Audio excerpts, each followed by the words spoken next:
everyone. We are Group 6 and today we will present our report on basic concepts and issues on human development. Before we begin, allow me to introduce myself and my group members. I am Lea A. Pascua and we have Mr. Jesryl Ardientes, Miss Evangeline Dodong, Miss Carmen Joy Gorit, and Miss Marjerie Alvarez. Our intended learning outcomes for this presentation are for you to define human development and related concepts in child and adolescent study, to recognize the importance of early practices and approaches in understanding children, and lastly, to reflect on our own journey as children and adolescents and understand ourselves better as individuals.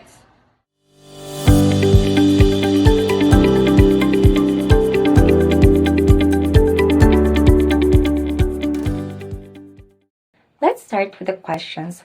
Why do we need to study children's and adolescents? As a future educators, parents, or simply members of society, understanding children's development help us to guide them better. Children do not grow all at once. They grow through stages, and these stages has their own needs, behavior, and challenges. By studying their development, we can respond to these needs properly and avoid misunderstanding. From birth to adulthood, children are influenced by both natures and nurtures. Natures means heredity, or the traits that the children are born with, like physical appearance, talent, or even some personality traits. On the other hand, nurtures means the environment. This includes family, school, community, and experience that shape the child's behavior and way of thinking. When we know their developmental stages, we can help them grow physically, emotionally, socially, and mentally. For example, in physical aspect, we can encourage proper nutrition and exercise. In emotional aspect, we can teach them how to handle feelings. In social aspect, we can guide them in building healthy friendships. And in mentally aspect, we can help them develop problem solving and critical thinking. For teacher, this is especially important. A teacher who understands child development will know how to create lessons that match the student's age, abilities, and interests. For example, younger children learn better with play and pictures, while older students can handle more abstract lessons like debate or research. This way, learning becomes more effective and enjoyable. Now that we know why studying children is important, let's look at two real-life stories that show how childhood experience can shape a person's future. Evangeline will now share the story.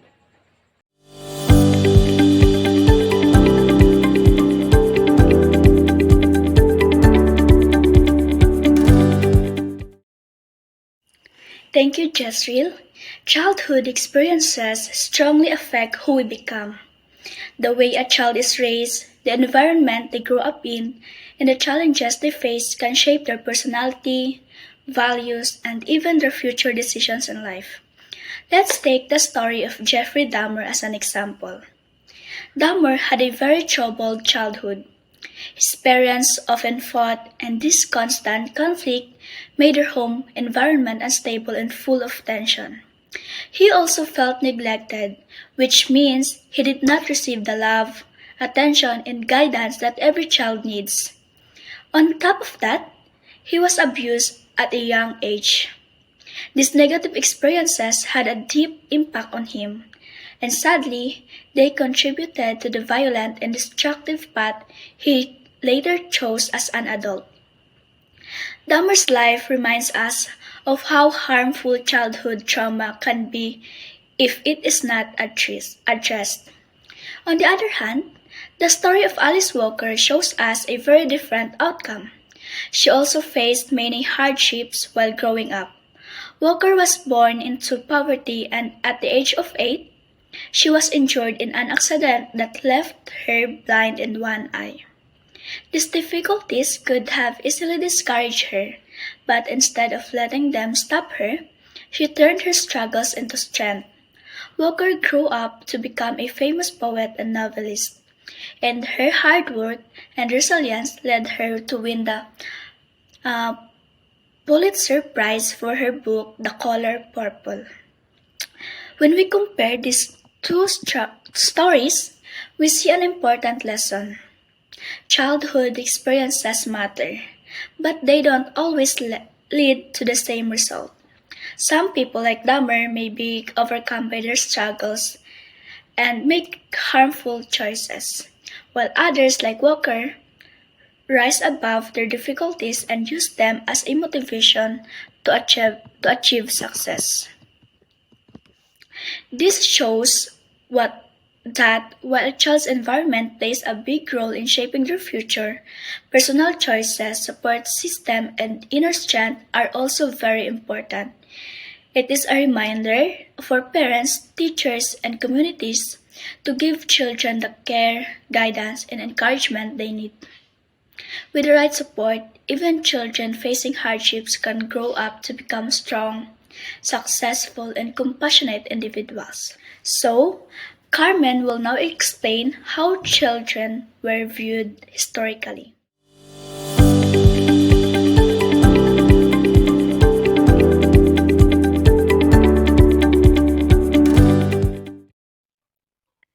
In the past, philosophers had very different beliefs about children and how they should be raised.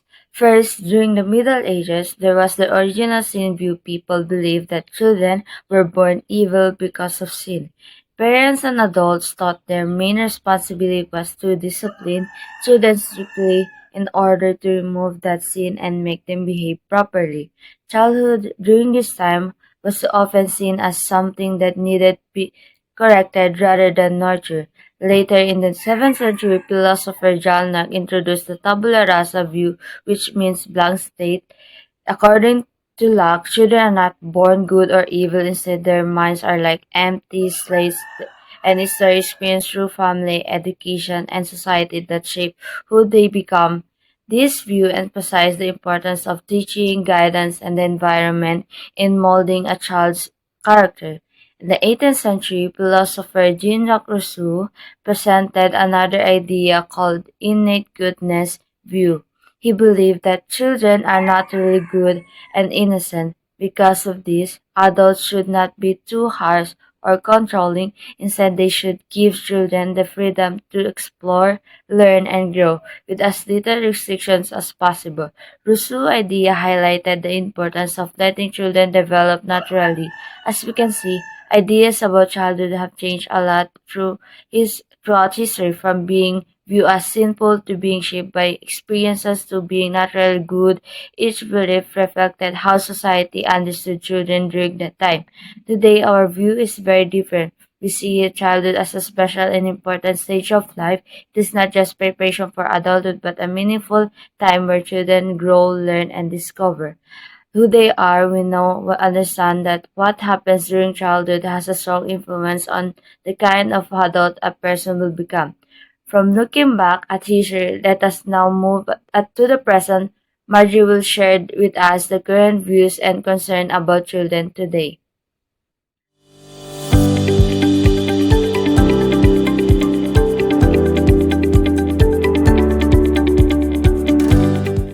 Thank you, Carmen. In today's world, children face many challenges that greatly affect how they grow and develop. First, let's talk about health and well-being. Many children continue to suffer from poverty, which limits their access to healthy food, clean water, and proper medical care. Poor nutrition can lead to stunt growth and weak bodies, while lack of access to healthcare leaves many illnesses untreated. On top of that, children today are also experiencing mental health struggles such as anxiety, depression, and stress, which were greatly affect or even made worse during the pandemic. Next is education. While school aims to give every child equal opportunities, the reality is very different. Some children have access to quality education while others struggles because of lack of resources. During the pandemic, online classes created an even bigger gap. Many children had no gadgets, stable internet, or a quiet place to study, which made the learning more difficult for them compared to others who had complete access. Another factor is social-cultural context. A child's culture, ethnicity, and even gender roles influence how they grow.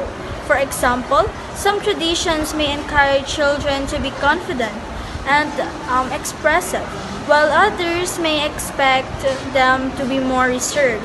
Gender expectations can also affect opportunities given to boys and girls, which can shape their confidence and future choices. Lastly, social policies play a big role in supporting children. Government programs such as the K-12 systems aim to prepare learners better for college and employment. Free tertiary education opens doors for more young people to reach their dreams. Universal healthcare helps ensure children have access to medical services, while programs like the Pantawid Pamilya Filipino Program or PORPIS provide financial supports to poor families so children can continue schooling and have proper nutrition. All this shows us that the child's growth and future do not depend only on their family, but also on the larger society, culture, and government policies that surrounds them. Children thrive best when all these factors work together, provide care, guidance, and opportunities. Now that we've seen the present situations and the challenges children faces, let us take a closer look at how children actually grow. Lea will now explain the process and stages of development.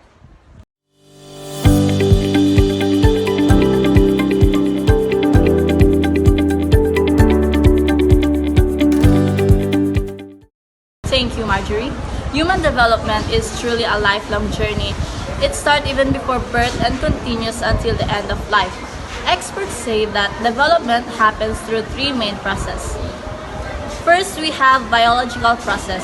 This refers to the physical changes in our body. For example, during puberty, our bodies grow taller, we develop new features, and our brain continues to mature. Next, we have cognitive processes. This involves our mind and how we think, reason, remember, and use language. For instance, a child first learns how to talk, then later develops problem-solving and decision-making skills. Last, we have socio-emotional process. This is about our emotions, how we build relationships, and how our personality develops. For example, as teenagers, we start forming deeper friendship and discovering our identity. Now let's look at the periods of development. First, we have the prenatal, or what we call conception to birth. This is the stage before a baby is born. It is a critical period because the foundation for growth such as organs and brain starts here. Second is the infancy, 0 to 2 years old. In this stage, babies grow very fast. They learn basic skills like crawling, walking, and speaking simple words. It is also where emotional attachment with parents or caregivers form. Next, early childhood, 2 to 6 years, sometimes called the play years. Children in this stage develop language quickly, improve motor skills, and begin social interactions through play and imagination. Fourth is middle or late childhood. This is 6 to 12 years old. This is the school age. Children learn to read, write, calculate, and build friendships. They also begin to understand rules and responsibilities. Next, we have adolescents, 13 to 24 years old, a time of big changes. Teenagers go through puberty, discover their identity, and prepare for adult responsibilities. This stage is often marked by searching for independence while still needing guidance. Lastly is the adulthood, 24 years old up to death. In adulthood, people take on roles such as working, starting families, and contributing to society. Later in life, changes in health, memory, and social roles also occur, but learning and growth still continue. Now that we've discussed all the topics and stages, we can see that development is not just about getting older. It's about constantly growing, changing, and adapting. With that, let's close our presentation. As a group, we learned that Studying children help us guide them wisely. Childhood experiences can shape different outcomes. Historical views remind us how far we become in valuing children. Current concern shows that children's development is influenced by health, education, and the society. Development stages is a lifelong journey. Thank you for watching our video.